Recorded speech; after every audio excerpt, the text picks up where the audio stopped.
Why was Kong on Skull Island? Why did his parents and the rest of his kind even leave the Hollow Earth to live in a small island in the middle of the Pacific Ocean? Well, in this video we will tell you the exact reasons why, and it is connected with the events of the Titan War and the Hollow Earth. This is confirmed to be official, and it is taken from information given to us in the novelization of Godzilla vs. Kong and the comics Kingdom Kong, as well as Godzilla Dominion and the Birth of Kong comics that are all a part of a connected universe.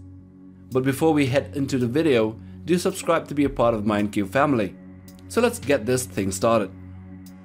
So Kong is the last surviving member of a giant Titan ape population native to Skull Island, which Monarch member William Randa describes as an emergent stage for massive unidentified terrestrial organisms, or mutos.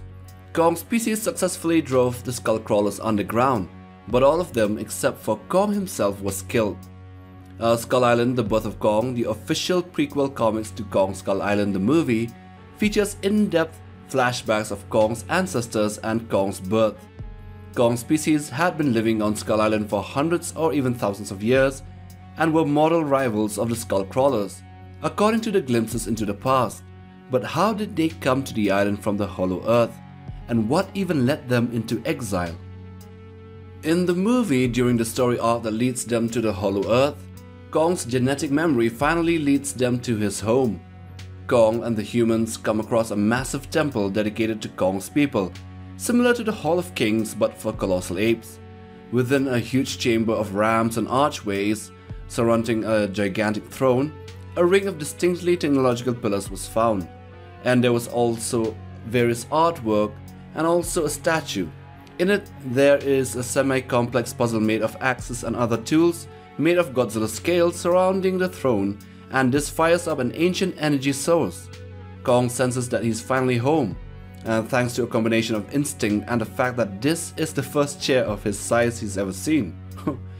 So here we see that Kong's origins is in the Hollow Earth, and there was a battle even in the throne room, which led them to vacating the place. This ancient Titan war and rivalry had been teased in previous movies set in the Monsterverse, teasing the battle that was always going to be inevitable. Both monsters are alphas and kings, and neither will be willing to bow down to the other, holding to the same instincts and desire for dominance as their apparent predecessors once did. It's been revealed in prior Monsterverse films that neither Godzilla nor Kong are unique creatures. Instead, they are both the last Titan standing of their kind, of their respective species. Likewise, myths and legends have persisted that confirm that their two races were battling it out for dominance long before modern mankind ever came into being. But the Iwi and their ancestors have a unique story and lore about what happened as they both came from the place. So, in the novelization of Godzilla vs. Kong, there was a conversation between Ilene Andrews and the little girl Jia regarding Kong and their history. There was an ancient painting that depicted a humanoid creature, but with a reptilian face and a long tail as well as sticks on the back. Jia commented that there is a story about such a creature in Iwi myths, while Ilene Andrews was more skeptical about the fact that this might be a depiction of Godzilla. Jia told a story that referenced the ancient Titan war and a species of Kongs and Godzillas. Although she was deaf, she could still tell the tale passed down by her people for thousands of years through sign language and also spelling out through phonetically, like lip reading but spelling it out. And it all revolves around an ancient eternal enemy which they call Zozla Halawa, which means bad lizard. So the story goes like this. Zozla Halawa, he lived in the long ago below, like Kong, like us. He ate a star here and it made him evil. He could throw rays of the star out of his mouth and burn things. So it was decided that he could no longer live in the long ago below. Iwi and Kong made bond of friendship, become one people to fight Zozla Halawa. They fought for a long time trying to make him leave. Something went wrong. I think someone broke a taboo, maybe. Anyway, Kong and Eevee people traveled together in darkness until we reached the light of this place. We left all the bad people behind and the Zo's La Halawa with his stomach star too. There was peace for a while, but some monsters followed us, the skull crawlers and some others. Kong's parents fought them, so did Kong. So in this paragraph taken from the novelization, we can clearly see it was referring to the ancient war between Kongs and Godzillas. So Godzilla must have consumed something that gave him powers. The atomic breath, which was termed as shooting rays of the star from his mouth. And due to the newfound powers, Godzilla might have become the Alpha Titan and began his climb to the top of the food chain. The Kongs, who were the rulers beneath the Hollow Earth, along with the Eevee people, who most definitely had more technology back then than in the diminishing population of Skull Island, they then declared war on Godzilla in order to stop his rampage. But it did not end well for both species, and Kongs then were exiled along with the Eevee to Skull Island and left the other humans that sided with Godzilla behind, as well as the skull crawlers inside the Hollow Earth.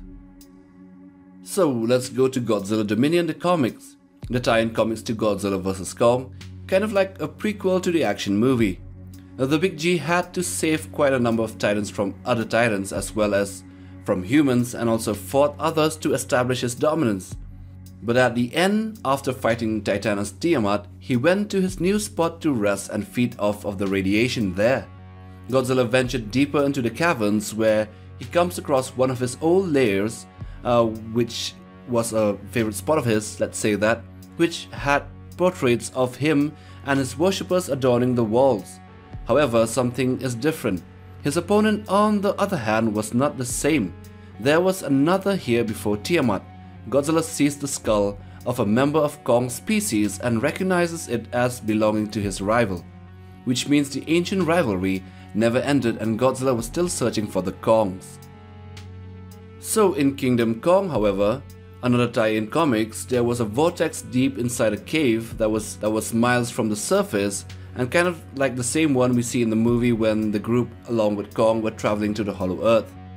But the entry to this vortex had been shut off for a long time, which means that it was done purposely in order to keep Godzilla from hunting them down in Skull Island. And yes, even the perpetual storm did the same, keeping Godzilla away from the island. But ever since Camazots came out and created havoc on the island, and merging of the two storms, the situation got worse, and the only solution was to take the big ape back to the Hollow Earth.